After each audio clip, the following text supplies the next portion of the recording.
hədislərdədir. Mutavatir nə deməkdir?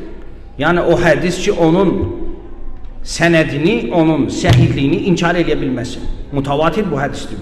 Mutavatir hədisləri çox azdır. Əlbəttə ki, icma ilə. Hər bir məzhəbin qəbul elədiyi hədislər mutavatir həddində olsun, çox azdır. Deməli, mən istəyirəm 3 dənə mutavatir hədis seçmişəm, onları sizin xidmətinizə çatdırım ki, imamət məsələsi labaydın olsun. Peyğəmbərimiz sallallahu aleyhi və səlləm buyurur: Mən matə və ləm ya'rif imamə zamanihi matə mitətən cahiliyyə. Birinci hədisimiz budur.